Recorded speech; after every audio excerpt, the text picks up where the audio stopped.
Welcome, everybody, to the SNN Network Canada virtual event. I'm your host, Robert Kraft, and thank you all for joining us today. I'd like to introduce our next panel here at our event, and this panel is titled, How Canadian Companies Are Adapting in the Quickly Changing Media Landscape. And moderating this panel for us today is a legend himself, David McFadgen. He is a research analyst for the media and entertainment sector at Cormark Securities. And with that, David, take it away. Okay, thank you, Robert. Thanks for asking me to host this panel today. So with us today, we have Ali Pejman. He's the chairman of Network Entertainment. Derik is the CEO of Network Entertainment. Neil Chakravarti is the COO of WOW Unlimited. And Jennifer McCarron is the CEO of Thunderbird Entertainment. So thank you all for joining me today to talk about what's happening out there in the industry and the trends. So before we get started, I thought it would probably be a good idea to just talk about some of the trends we're seeing out there in the industry. And so I have a number of things that I'd like to just highlight that we're seeing out there in the marketplace. So first of all, the streamers are spending record amounts on content acquisition. So if you look at Netflix, for example, in 2019, it spent $15.3 billion. And this year, or actually in 2020, it is expected to spend another 17.3 billion. So part of the reason why it's going up is because Disney's pulling its content from Netflix because it launched Disney Plus. But even outside of that, Netflix is still growing its content budget. And then if we talk about Disney Plus, you know, it launched about a year ago. Its subscribers are now approximately 86 million, surpassing, I think, anybody's expectations, even Disney's. So it just shows you the appetite for premium content out there in the market. And then if we look at Netflix, Netflix had, as of Q3 2020, 195 million subscribers. That's the number that it reported in its filings. And of that amount, the US represents 73 million. So you could see that Netflix continues to grow its subscriber count. And interestingly enough, Disney, after just about a year, is almost half the size of Netflix in 1 year. So that's pretty incredible growth. And then you look at the other streamers that have launched in the last year or so: Apple TV, Peacock TV, and then Amazon Prime is also growing. They haven't really, or they have not disclosed their actual number of subscribers, but I've seen articles that say that they have now surpassed over 100 million subscribers. So given the success of the streamers, I would like to ask each of you, how have you benefited? So maybe we'll start it off with Jennifer. Can you talk to us about how Thunderbird Entertainment has benefited from the growth of the streamers in the marketplace? Absolutely. Well, I think, we're seeing unprecedented demand for high quality content, which Thunderbird provides. Unique to Thunderbird, the two main drivers of our company are factual and animation. And for the streamers, that's the elusive co-viewing audience. All of their data analytics show that's the stickiest audience. You need to glue families, and families are most likely to either watch factual content or animated content. And if you glue the families, you glue the subscribers. So we really have seen an unprecedented demand for content, both in the service model where they come to us to produce their shows. If we service the shows, we do a great job. We can turn around and sell our own IP for them. The model is they constantly have to refresh content. And so we are uniquely positioned to provide that. For example, our volume of increase from January to November 2019 and then January to November 2020 has tripled. Part of that is, all of the new players coming online, and these are not startups giving Netflix a run for their money. These are very well-established companies getting into it because it's such a lucrative industry, as well as, COVID. People are at home watching content, and we're yet to see the benefit of that on our bottom line, but it's just increased the demand to an unprecedented level.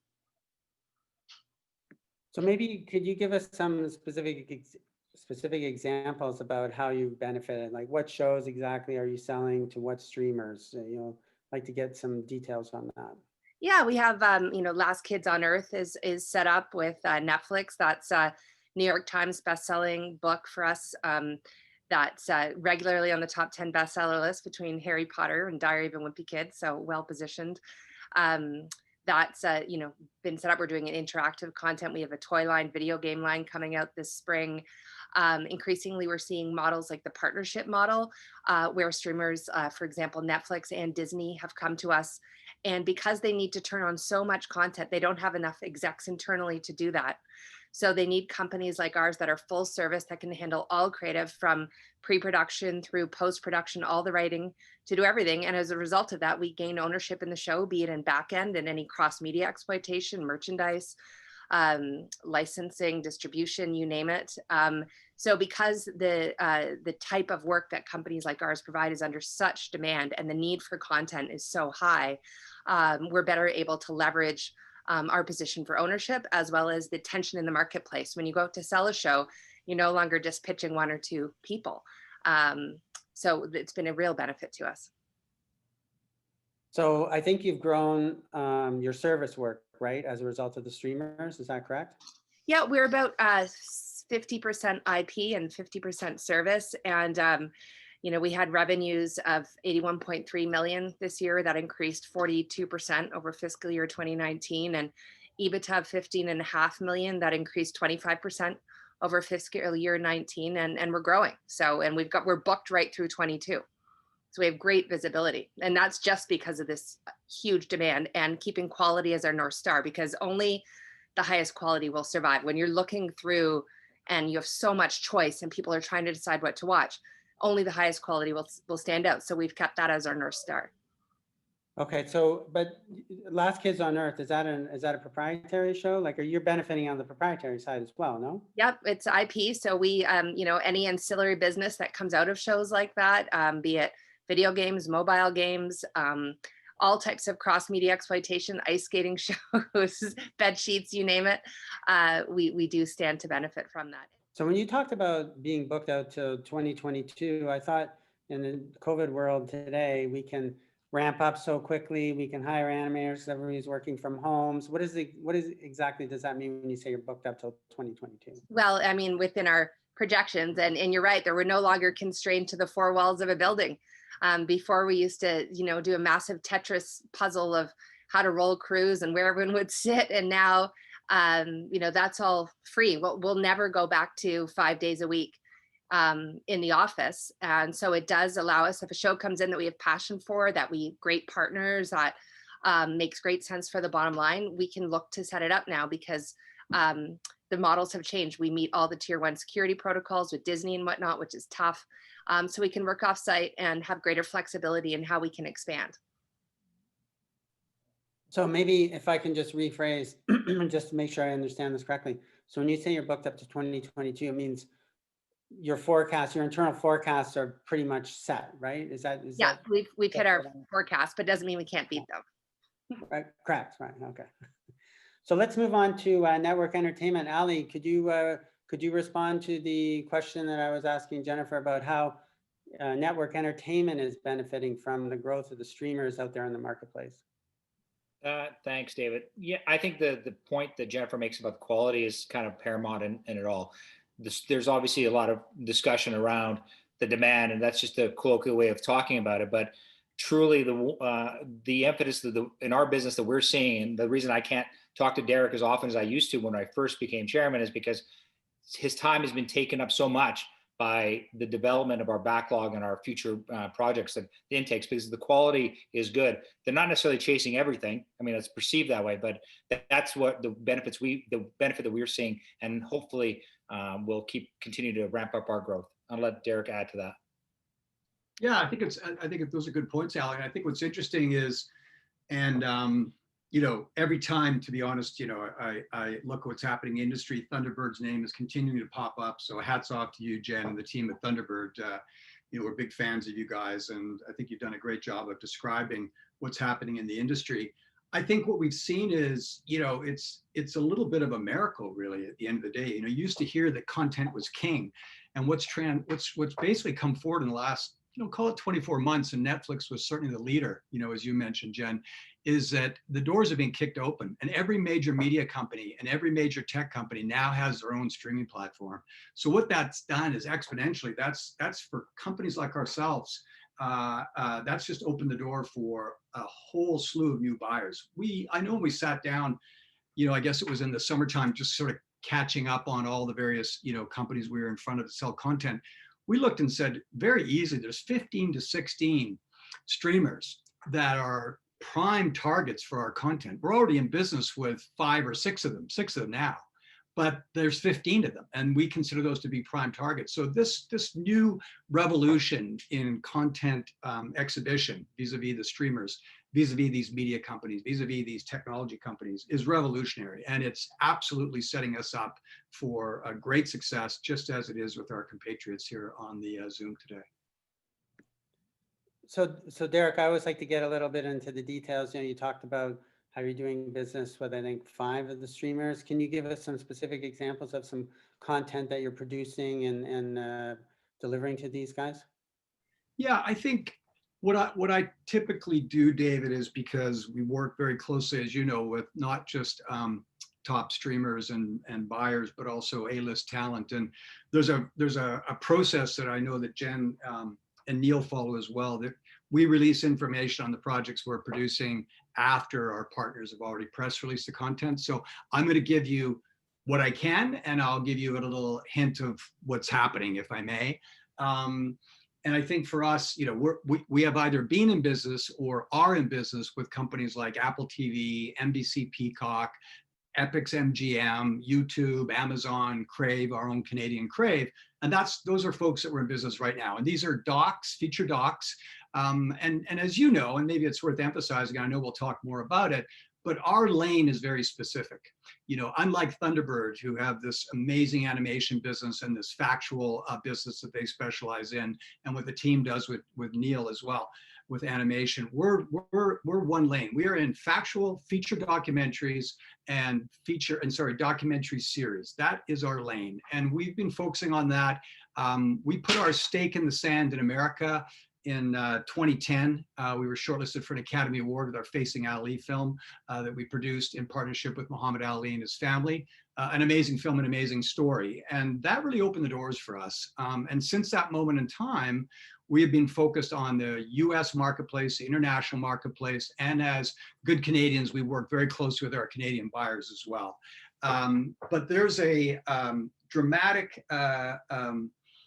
uptick in our business. The partners that we have, as you know, last year our partnerships with folks like Robert Downey Jr. and John Varvatos and Iggy Pop. Those partnerships are increasing now with a host of new talent that we'll be announcing over the next couple of months. So I'll be able to give a lot more clarity and some very exciting news from February and March period when we start telling the world about what we're doing right now. But it's exceptional. We're super excited. Okay, thank you. So now let's move over to Neil. Neil, can you give us an update on how WOW is benefiting from the streamers in the marketplace and the growth we're seeing there? Sure, David. I won't talk as much about the industry because everyone's talked about it. And as we all know, that if the Netflix and Amazon and Apple are sort of the gold rush, all of these companies are making quality picks and shovels for that gold rush. Specifically at WOW, we've delivered, so we started off with Castlevania on Netflix, which is an adult animation property, as most of you may know. We did season 1, 2, 3. It's become a bit of a cult hit. It was touted by some sites as the best adaptation of a video game to series. And then we're doing season 4 right now for Castlevania. That's on Netflix. Our second show that went on Netflix was Reboot. So Castlevania was from the Federator Studios in LA, and then Reboot came out. Jen may know Reboot from The Past Life, and Reboot came out of Mainframe. And then those are both WOW IPs. On the service side, many of the Barbie shows that we do for our partner Mattel have come obviously on Netflix. Spy Kids also came on Netflix. Our latest pickup by Netflix was 2 months ago of a show called Bee and Puppy Cat, which again is a sort of grown-up animation show about a female protagonist, and that was picked up in October. So quite a few shows on Netflix. in the last couple of years, both a mix of kids animation as well as grown-up animation. We also sold to Amazon a show called Costume Quest, which, like Castlevania, was an adaptation from a video game. We had bought the rights from the creators, and then Amazon bought the entire property from us. We recently just delivered to DreamWorks for simultaneous release on Hulu and Peacock the latest season of Madagascar. So that's another streamer, or a couple of streamers in this case, we just started doing our first project with. And then in addition, there are a couple of projects which are in sort of closing phases, yet to be announced, as Derik pointed out, just waiting for the public announcements to come out. So overall, about if you count seasons, maybe over 10 seasons on Netflix, and then some on Amazon, Hulu, Peacock in the last couple of years. Okay, thank you.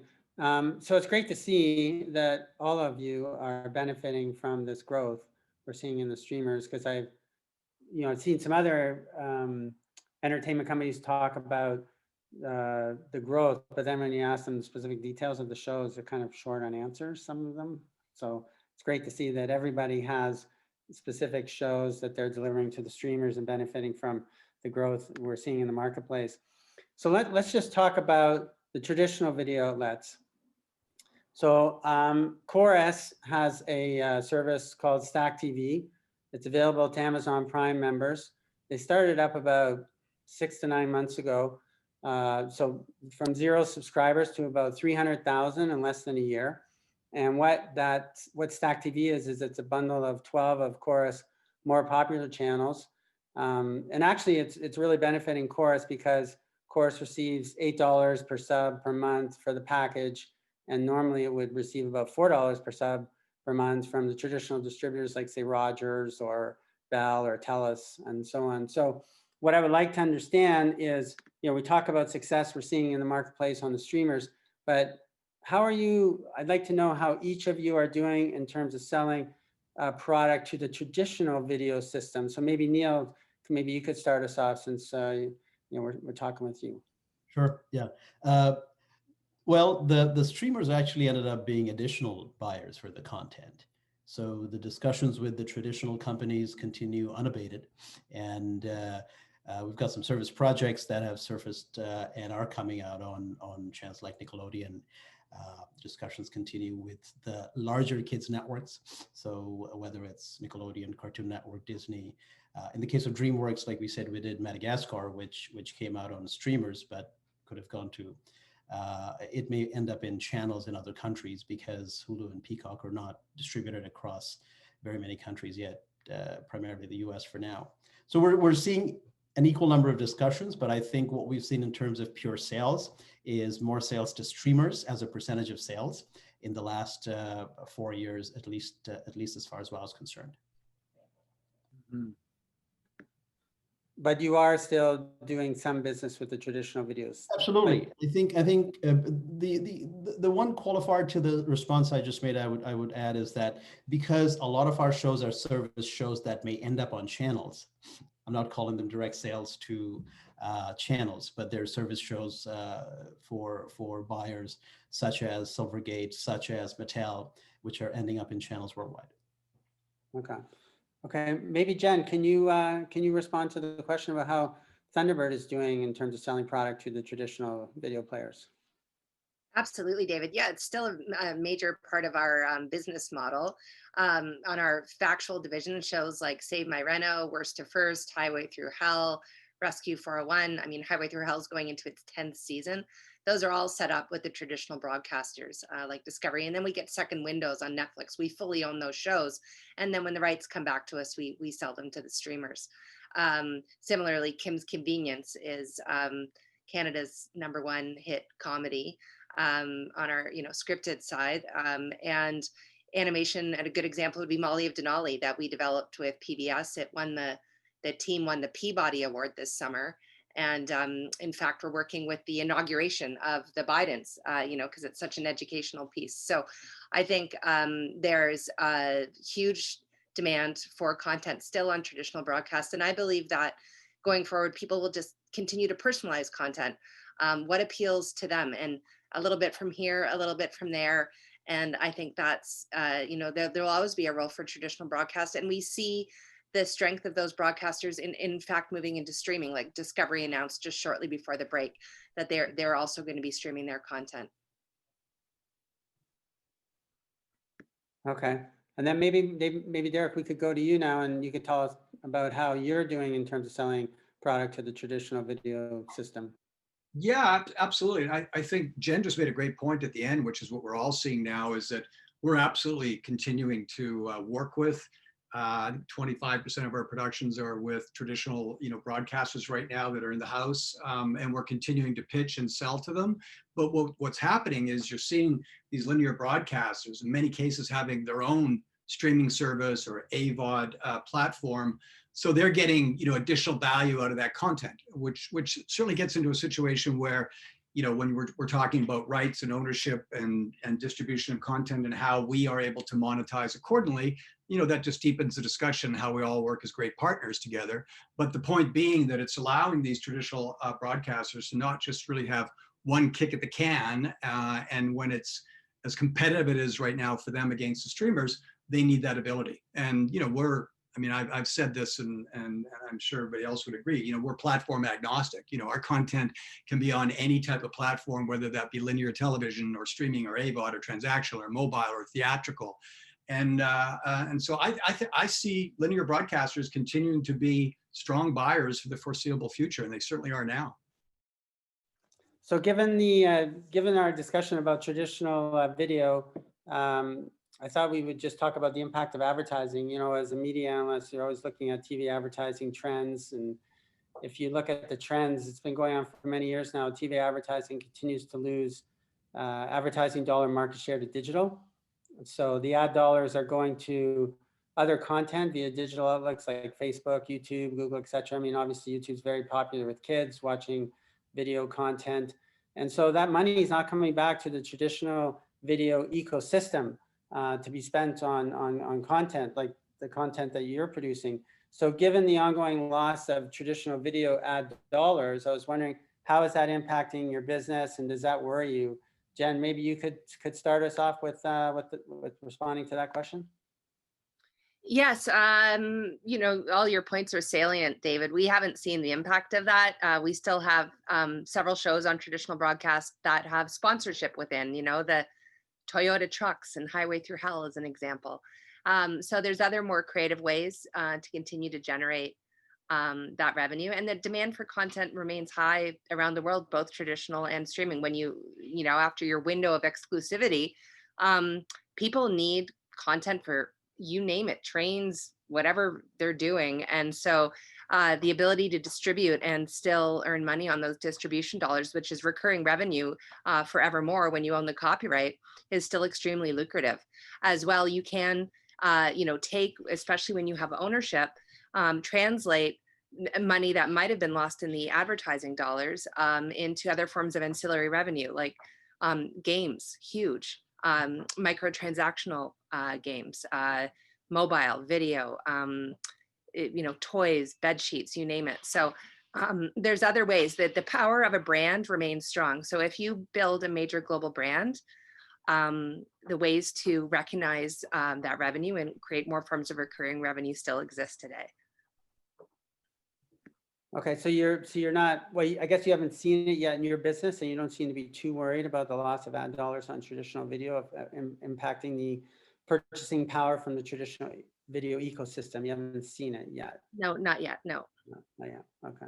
Derik or Ali, maybe you guys could respond from your business. Are you at all worried about the loss of traditional ad dollars, and maybe that's going to hurt the purchasing power of the traditional video ecosystem for your product in the future? Like Jen, we haven't seen that to date. I do think that what we are seeing is that the traditional linear broadcasters are getting a lot more creative, on how they are, in fact, either funding or bringing in advertisers beyond purely selling the ad space, you know, in their networks. A couple of things that Jen mentioned, sponsorship, and you're seeing most of the linear broadcasters we're in business with, they do have these related platforms that they can bring the content and monetize across. They do have opportunities where they're creating content for mobile to monetize as well. And frankly, I think what for all of us, I will speak for all of us, is that, you know, to some degree, if these streamers had not come into play, you know, if we were finding that these giant media companies and tech companies had not brought forward their own streaming services, then we'd probably be concerned that, you know, over the next few years that this drop off would be apparent because, as you mentioned, of the Facebooks and the YouTubes, et cetera. But really what's happened is the market has exploded as far as the amount of doors that we can knock on to sell our content and the amount of people interested in our content.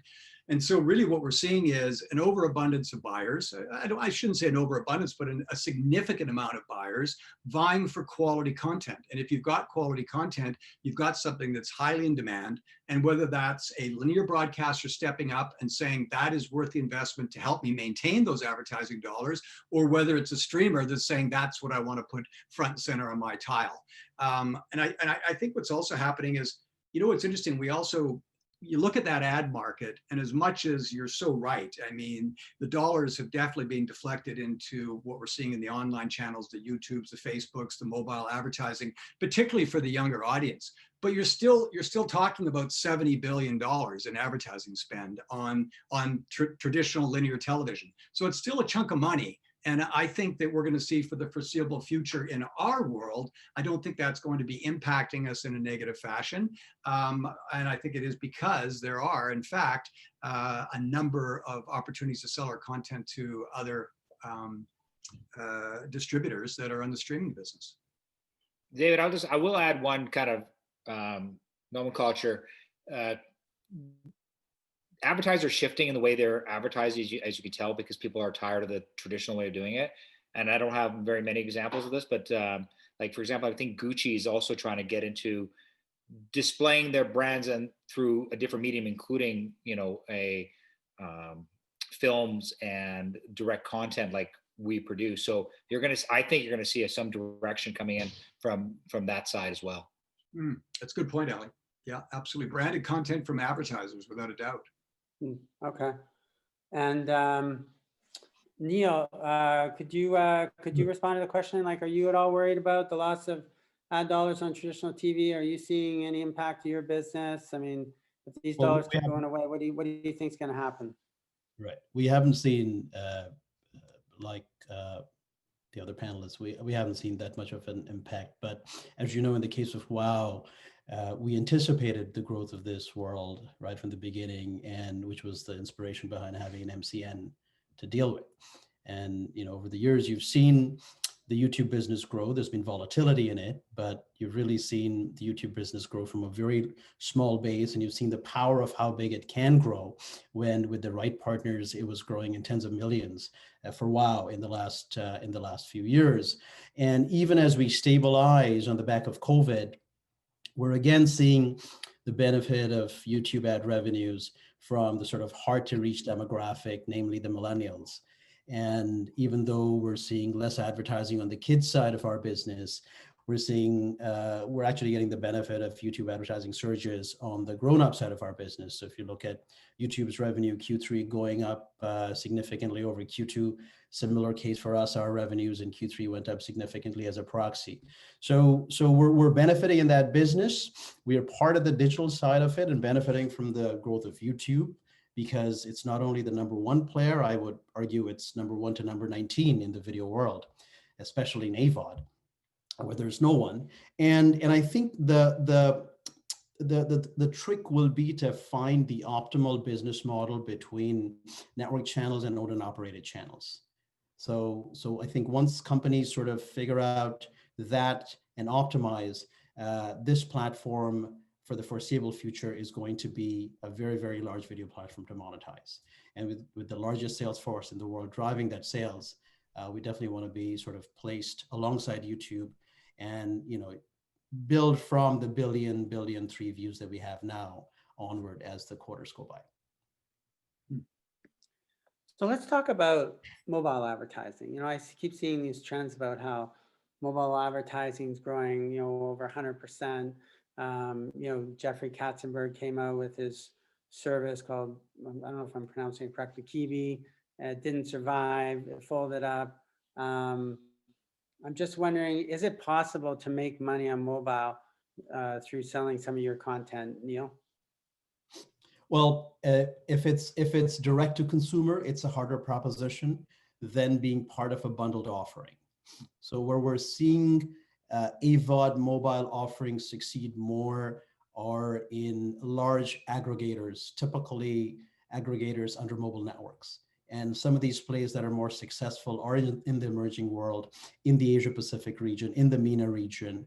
But we really haven't seen the power of large scale AVOD advertising on the mobile platform in sort of North America for sure. And I'm trying to think if there are any Western European platforms that have seen significant success till now. On the other hand, if you look at overall digital ad spend, obviously the mobile skew is now higher in a lot of cases than desktop. So mobile advertising is working within digital searches. It just hasn't become as large within digital video-driven products outside of YouTube and Vimeo, I would say. And Derik, do you think there's a possibility for you guys to be able to monetize any of your content on mobile? Would it lend itself to mobile? And do you think there's any upside there? Yeah, absolutely, David. I think for us, again, we're platform agnostic, so our content plays anywhere. We actually, just going back to your opening statement, we actually had a series with Quibi, with Jeffrey Katzenberg's Quibi mobile phone distributor. We were in business with Tyra Banks. It was a series on beauty. We had, I think we were 6 months into it and literally about to roll cameras, and COVID came marching down the hall. So we were on hiatus for several months, and unfortunately, as we all know, Quibi was shuttered. But it was an awesome experience for our team, looking at the mobile platform, what we were going to do to it creatively that would be unique. We think that's actually positioned us very well for the opportunities that will arise in the mobile platform. You're seeing companies like AT&T and Verizon, and these are companies that are very, very savvy about how to use their platform, and content's going to play an even larger role going forward. And we're ready for it, and we're excited about it. And Jen, can we move to you? Does your content lend itself to being monetized on mobile, and have you done anything to date on mobile? No, when the ads that came in, or the regulations around advertising to kids on YouTube came in, we haven't approached anything there in terms of lifting content. We do talk to companies that specialize in that. We keep company with Moonbug, talk to them about collaborations and whatnot, but it's not part of our core business, so we haven't gone there. And maybe we can move on to some of the unique characteristics of the Canadian ecosystem, specifically Canadian programming expenditures. The traditional video ecosystem is supposed to spend a certain percentage of prior year revenue on Canadian content, Canadian programming expenditures. And with COVID, I know a lot of the traditional broadcasters have lobbied to the CRTC to have relief on this requirement to spend a certain amount of money on Canadian shows. And I don't know what the latest statistics in terms of, or latest scuttlebutt is in terms of being able to get any relief, but maybe Jen, can you give us an update on, have you heard anything about this? Are you referring to, David, relief for shows, that went under or whatnot, like the Heritage Fund, or the new bill coming in to promote Canadian IP?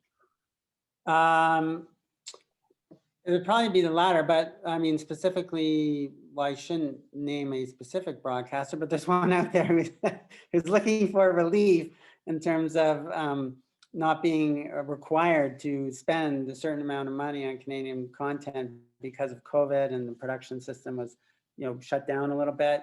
And so they're asking for relief, and they would like permanent relief in terms of their requirement for spending on Canadian content. I don't know if you've heard anything about this, but I know they've been lobbying in Ottawa to get some relief on that. I was just wondering if you've heard anything. Not specifically. It hasn't affected our realm of business. However, we are interested. I'm talking to the Hollywood Reporter tomorrow, actually, about the new bill coming in from our Heritage Minister to, promote Canadian content, so that the revenues that the streamers are earning, but within Canada, their profits, the regulations that they have to spend some of those profits on lifting Canadian content. I think that's great overall. That'll be a boon to being able to lift more of our own IP, especially for all of my amazing partners here on this panel. They're all esteemed companies. The streamers are going to go to people they trust. They have to spend a certain amount of money. They're going to go to their trusted partners to spend that. And that is a major win. And I think all of us have aspirations not to just do traditionally Canadian content, but global content that appeals. So working with the streamers in that nature to lift more Canadian companies, more Canadian creators with this new regulation, I think will be a very large win. And we're seeing it in places like Europe and Southeast Asia, where their governments are saying, hey, you want to stream here? 30% of what you stream has to be regional content. And that's a healthy win for the industry and for artists overall. So I thought that the government was just going to start taxing them, but not put any requirements for spending Canadian content on them. But that's what you're saying is coming. It's going to be coming down the pipe. That they're going to have to make a certain amount of profit. If Yeah. you're Netflix and you're making this much profit based on what you're doing in Canada, you have to reinvest that in the Canadian system. Okay, well, that would be great. That would be similar to the Canadian programming expenditure quota. Exactly. Same thing. Okay. And Derik, have you heard anything about this? Any expenditure relief from the traditional system, anything like that? David, we're based in Canada, but our focus 100% is we start in the US and international partners with the sales of our properties. As I said, we do work with the Canadian broadcasters, but we're not front and center on those types of discussions. But, look, I totally understand in this particular environment with COVID, obviously Canadian productions, like productions all over the globe, have been affected. It makes a lot of sense that if productions are stopping, that the annual amount of money that the Canadian broadcasters are putting forth to the CRTC should be amended accordingly if they're not getting the value of the programming. But I do think there's also kind of a bigger picture here, and I think it needs a little bit of a deeper look at by all of us in the industry, and that is that, old rules may require adjusting to today's reality, both from a content perspective and financial wise. This is a global economy, not just from dollars and cents perspective, but for content for us. And, how the Canadian broadcasters play in this economy is really important to all of us. We need to be good partners. We need to work together to figure out the best methodology to ensure that we're working side by side through this scenario. Okay, and lastly, Neil, could you give us your thoughts on this? Because obviously, if the broadcasters reduce the amount of spending that that's required, that's be negative for everybody, like all of you guys, right? So maybe you could give us your comments on it. Sure. On the first part of your question regarding the relief, I don't really have a concrete update myself. But on the second part, with regard to the IP point that Jen was talking about and that Derik was also speaking about, it's a fantastic idea to really invest the money in making world-beating shows. Not just content that is to be consumed in Canada, but content that can travel across the world that is proudly Canadian. When you see the recent success of Schitt's Creek winning so many Emmy Awards, that was indeed a proud moment for everyone Canadian and the industry in general. And during the pandemic, I have to admit, embarrassingly, that we don't have cable at home, but my family and I discovered yet another great Canadian show called Kim's Convenience. And we became great fans of that show, and it really made us feel happy and proud because it was a show about Toronto with the local and global values. So absolutely support this initiative. This was a long time coming, and I think plowing some of these dollars back into creating world-class content is going to be a great boon for the country and export of content worldwide. Okay, and Neil, when you're down in LA pitching shows, a lot of the times the Americans will buy a show because of the tax credits, and you guys, we could produce it a little cheaper than the Americans. But what are the other benefits that the Americans really see from the Canadian players when they buy shows, aside from the tax credits and maybe being able to produce a little cheaper? Well, as far as I have seen, and I'm not sitting in on all of the animation meetings anyway, but the ones I'm sitting in on, and as I learned from my colleagues who are selling the animation and who are making the animation, it's actually the creativity, the creative sensibilities that the Canadian studios have are top class or world class, second to none. And what I do get to see is that as a person who's exposed to sort of animation studios worldwide, the one thing that I see is that, I've been to studios in Shenzhen and Manila and Bombay and Bangalore, but they are very, very good at making a lot of volume at great cost. They're coming up the quality scale, but Canadian studios are right up there when it's about great quality animation. And it probably comes from a legacy of Canadian studios having to create animation that the Americans would buy in the first place. Historically, there wasn't really a ready market for Canadian animation, and they had to always make shows that would sort of have to contend with the best shows made in the States and elsewhere. And therefore, right from the get-go through the 70s, 80s, and 90s, at the aughts, and even today, Canadian studios have had top-level quality. So that's obviously one thing. And I'm pretty sure from an efficiency and productivity standpoint, that's also something Canadian studios are doing better. So for case in point, when you saw the COVID pandemic come, including WOW, almost all the Canadian studios were able to adjust from sort of a real studio to a virtual studio very, very quickly. So having the technical ability there was useful. In our case, thankfully, we had a global studio pipeline, which is a virtual enterprise software we had created about 2 years ago, and we had a foreign studio working on it, and we were able to transition that. I know Gen Studio transitioned very quickly as well, as did many other studios across Canada. So quality, technological superiority, efficiency, productivity, these things have always been hallmarks of Canadian studios. And as we face price competition from the rest of the world, hopefully these are some of the things that will keep differentiating studios in Canada. So Jen, maybe you could comment on this question, because I know that you've staffed up a lot in LA with your studio, and you're doing, seems like, a lot of business with Netflix. So, why is that happening aside from just the tax credits? Like, what are you beating out a lot of the American players and selling product to Netflix and stuff? Maybe you could comment on, what are the keys to your success? Yeah, no, I thought Neil's answer was bang on. Certainly talent, number one. Shows like movies like Into the Spider-Verse were animated in Vancouver with a Academy Award winning feature. That talent is here. We were, easily able to expand with sort of 3 years of booking in Los Angeles and media studios in Burbank because of the unprecedented demand for content, as well as like the talent. The streamers, they have people they want to work with. So they said, hey, can't you guys just open up more in Los Angeles? And by working with some of these, our showrunner on Last Kids on Earth was the showrunner on Phineas and Ferb. We've got top level people from Nickelodeon, DreamWorks joining our team, Pixar, ILM. And so having that combination of, the old studio system in LA with the upfront talent, the ability to execute in Canada, bringing the Canadian talent above the line since we're handling everything. People that weren't directing are now directing, and we're having luck selling our shows, beating out Princesses Wear Pants is a great example. It's something I can talk about. That's a show that we optioned another New York Times bestseller with Savannah Guthrie and Drew Barrymore, and they decided to go with our company, even though other rather large companies were bidding on it. Because of the talent, the ability to be nimble.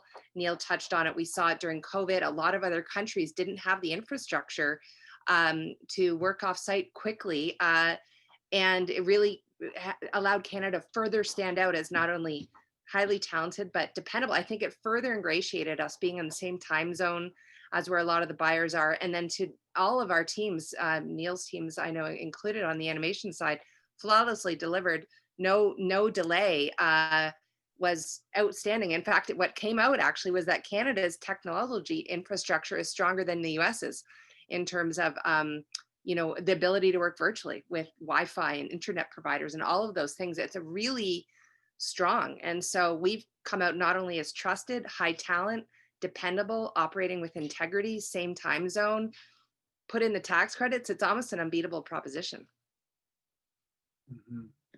So we're running out of time a little bit here. So I wanted to go through each of you and ask you, what are the big drivers for your growth that you foresee over the next 1 to 2 years? Ali and Derik, maybe you could respond to that. What are the big drivers for growth? And can you give us some examples? Because as you pointed out, Derik, you're in a very specific lane, documentary. Can you give us some examples where you've seen, ginormous hits in documentary, big hits that really drive the bottom line?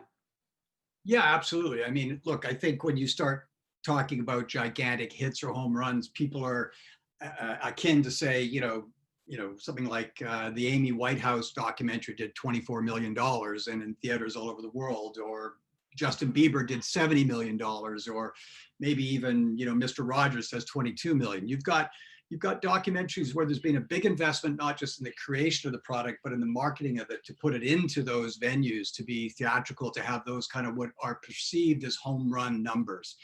I think our business model is very different than that. And not to say, by the way, and I don't want to pull the curtain back too far, but there are certainly a couple of projects that we're looking at that are very much and do have the opportunity to be significant theatrical plays if the theatrical business comes back.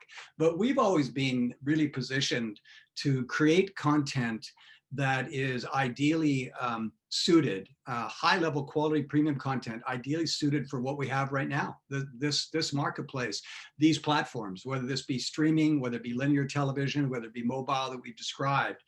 We look at it as we've got opportunities to do singles and doubles and triples on an ongoing repetitive basis. And one of the things that we did, which I think is really interesting, because if you look at those aforementioned hits that I mentioned, those are all 90-minute feature documentaries. What we were doing about 4 years ago was saying, look, we've built our brand in the marketplace, in the global marketplace, specifically the US marketplace, as a premium, high quality content creator. What we now need to do is we need to build on that and start focusing our energies to develop content in documentary series, so that instead of just 90-minute formats, we're now doing 4-part, 6-part, 8-part series, which are of course significantly more revenue. They drive, it's the engine of the buyers, to be honest. The buyers are really interested in series and repeatable series. So we very much positioned ourselves into that realm. So our home runs are really, it's really the sum of all the parts. You look at the docs, you look at the feature documentaries you're doing, and all of that is rising for us. We've got the hockey stick going the right way. There may not be a single hit that you're going to say, hey, that's that $50 million, production, but the aggregate is going to be very impressive and is very impressive. And we're excited about that. And, I think we are certainly, we're very much, you talked about this earlier about the Canadian benefit. We've never gone into this business as a value proposition. We've never gone in to say, well, we're the cheapest or we're the fastest or we're that. No, we stayed in a lane. We're all about high quality content and feature documentaries and documentary series. We have the best crews in the world, all over the world, working for us. We very rarely roll our cameras at home. We have incredible editors. We have people that have relocated to be here in Vancouver with us from the UK, from the US at the highest level. So we are creating premium content, and we are bringing the kind of content that buyers have an insatiable appetite. Great talent, great stories, great ideation. And by the way, the tax credits are beneficial to some degree, but in no way are the tax credits decisive as to whether or not they're going to be in business with us. They're certainly helpful. It's very, very important. It starts with the content. It starts with the content, and it's all about the team. And Jen and Neil mentioned this. It's all about the team. We have first-class people, and our buyers love working with our people. That's the proudest moment for me as the CEO of this company, when I look at our 30 employees or our contractors that scale up to 100 or 200 at any given moment. I love hearing from our buyers. We love working with your team. What's the next project we're going to do? Let's do it again. I mean, that's what's very, very exciting and fulfilling for us as well. David, I'm just going to add one really cool, quick thing, just from kind of the new guy on the block of the network. The cool thing about what network is doing is, we talk about documentaries, but the cool permutation where the growth is we're doing stuff in the fashion. We're doing things in rock and roll. There's so many different avenues and theater that we can travel that are interesting to people, and the demand is there. So every time we talk to people about that, they're like, yeah, that's a great idea, and they want to be part of it. So it's the building blocks that kind of, I see it, I'm like, oh, that's really, the people want to see that. it's very cool to watch. So that's, again, maybe a more succinct area where we're going to be growing. Well Okay, said. thank you guys. Neil, can you talk to us about, what are going to be the growth drivers for WOW Unlimited in the next year or two? And it seems like you're on the cusp of really, putting up some really good numbers next year, assuming things go as planned. Yeah, it's been an interesting 3 or 4 years for us, and like you said, we are on the cusp with regard to the next couple of years. We have excellent visibility on the animation revenue front. We just released, I think, just before the end of the year, that the orders on hand we have now are over $95 million. So that's booked orders. So that gives you very good visibility into 2021 and 2021 and 2022 sales. Just trying to get terms with the new year. So we've got great visibility on the animation revenue side with additional capacity by virtue of the global studio pipeline. So we expect to see more operating leverage benefit because of the global studio pipeline, which is supporting not just the 500+ crew at Mainframe in Vancouver, but also we've got a partner facility in Indonesia that's doing 200+. And as a result of the sort of on cloud enterprise software, if you will, we've started hiring even crew in sort of the Eastern Canadian provinces, as well as Latin America and other countries. So we expect to see the benefits of operating leverage from this sort of real plus virtual pipeline, strong orders on hand, and then the big kicker in the animation business should come from IP. Our traditional split between service and IP has been 70, 30, 80, 20, and we're trying to make our way towards a 50-50 split when you should start seeing the real benefits. And together with that, there's some of the ancillary revenue streams that are opening up. On the digital side, as far as the YouTube business is concerned, you've seen us sort of bounce back after the AdMe loss last year and getting the benefits of YouTube's growth on Q2 and Q3. Expect that business to be EBITDA positive, just as the animation business is EBITDA positive and starting to generate high EBITDA. And I think for YouTube, it's for us to figure out how we can bring additional monetization from working with creators to do influencer marketing, sponsorships, events, licensing, using this vast network of 3,000 creators we have.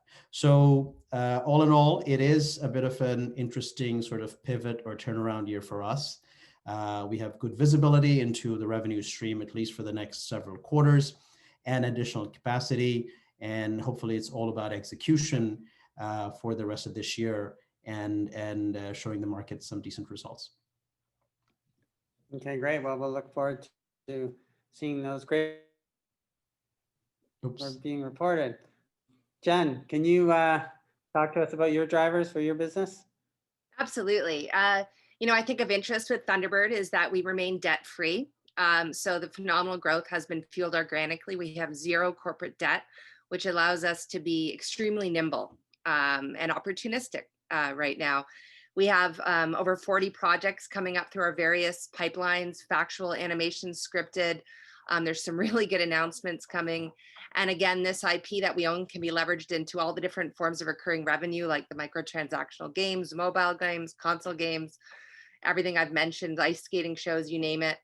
Our presence in LA is continuing to expand due to the unprecedented demand from the streamers. And again, we've mentioned being in LA gives us access to top talent and the heart of the industry, and being able to execute in Canada at the top level is incredible. We are expanding into animated feature films. There's a huge market now for in-theater home viewing. You probably recently saw Netflix and Disney announce they're doubling down on animated features. We formed a partnership with the writers from The Simpsons. And I can't wait to tell you what that movie is going to be about, that we own. And, I'm confident we're going to be able to sell that.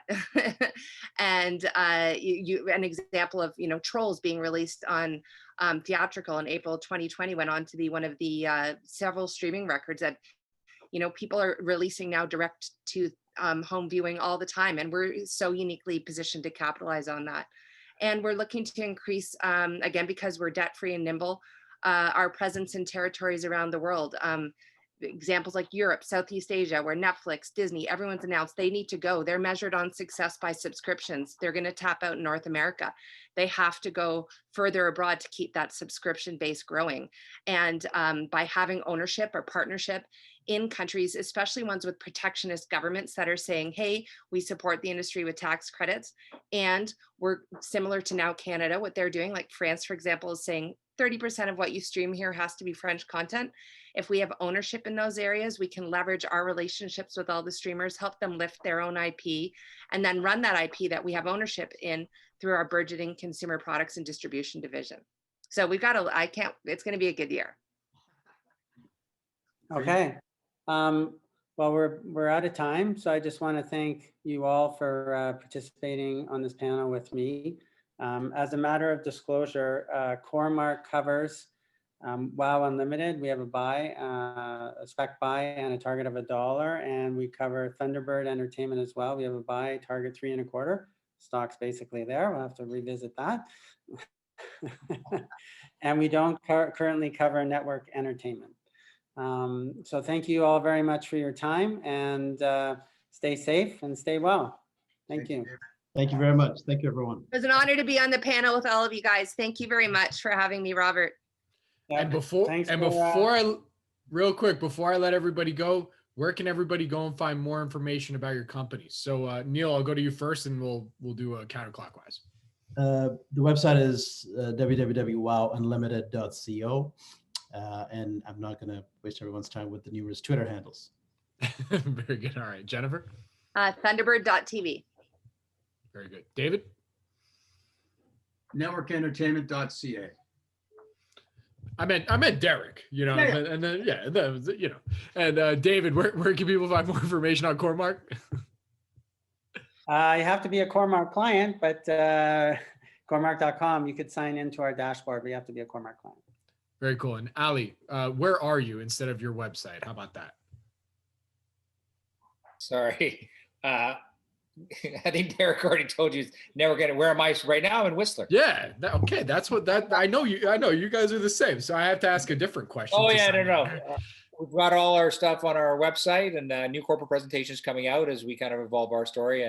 But Mr. Kraft, thank you. That was an excellent grouping that you put together. And David, you did an excellent job getting everybody kind of talking about key items. And I did recognize one thing when you were talking. Hold on, Ali, I'm still recording. So do you want to close? Do you want to like give the official? I just want to say that it's very cool to see great Canadian companies. When he was talking about the going down to LA and competing against the Americans, but it's Canadians rock. We are absolutely, like, these three companies are crushing it. And it just hit me when he asked that question. So that was very cool. I think that's a great place to end it. Thank you all for participating, and I look forward to your presentations the next day. Thank you. Thank you very much.